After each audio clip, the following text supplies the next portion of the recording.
Hello everyone.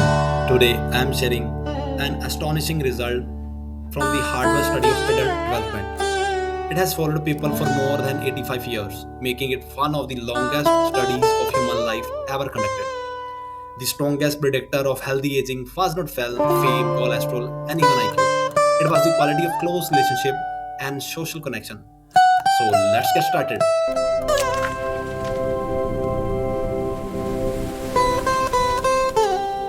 Look at the standard advice for living a long life, and you will find a heavy focus on extreme diets and biohacking.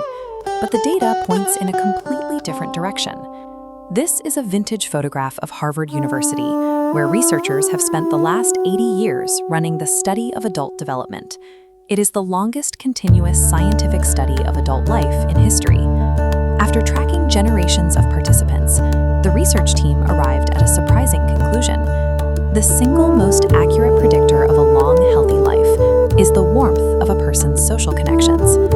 To put this research into practice, you need a piece of paper and your phone. We are going to build your personalized, step-by-step social connection routine. By the end of this tutorial, you will stop treating friendships as events that happen to you by chance. Instead, you will learn to execute social connection as a strict biological fitness protocol. The man pictured here is psychiatrist and researcher Dr. Robert Waldinger, the current director of the Harvard study. He noted that even his own team struggled to believe their findings initially, wondering how relationships could physically alter human physiology. During a stressful event, negative emotions cause physical wear and tear. Your pulse races and your nervous system spikes. But when you have strong relationships, a regulatory mechanism kicks in. The line smooths out and your nervous system calms down. Our culture pushes a very different set of goals for well-being: accumulating wealth, winning career awards, or gaining social media followers.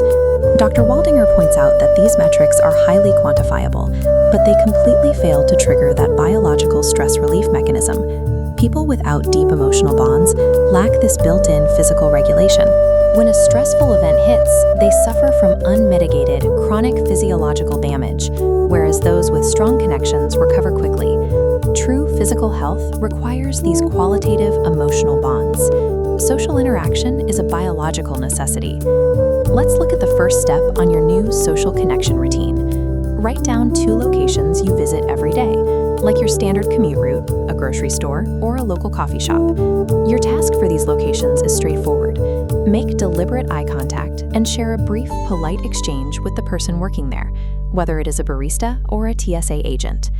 If you are an introvert, you do not need to worry about sustaining a deep conversation. The action is simply acknowledging a shared human presence. Researchers refer to the immediate psychological payoff from these small moments as little hits of well-being, providing a fast, reliable mood boost.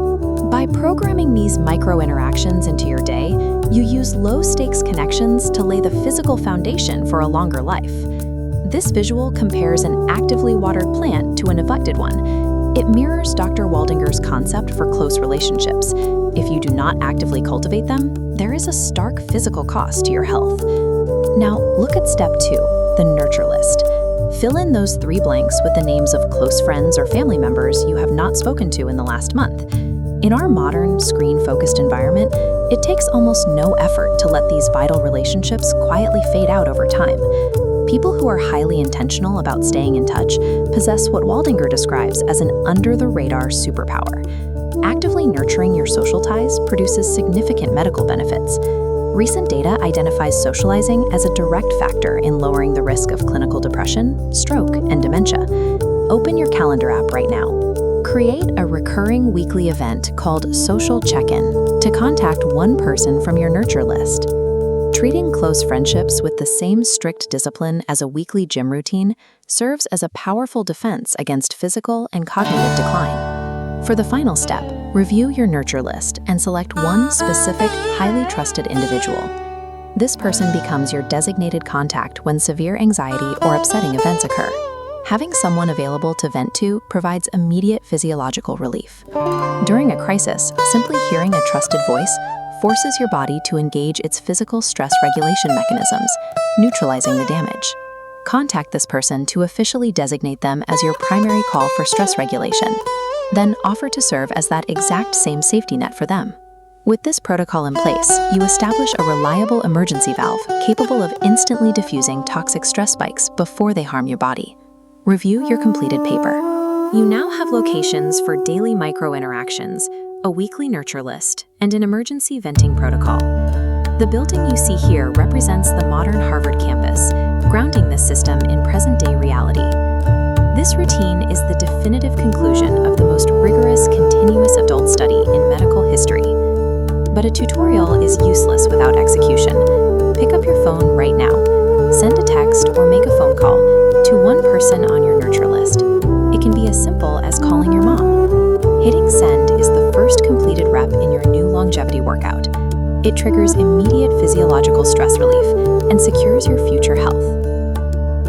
So hope you like this study from the Harvard, and I hope you will implement the pivotal role of social into our life. Don't waste to comment on the comment box, and I am leaving the link into the description for the study for your reference.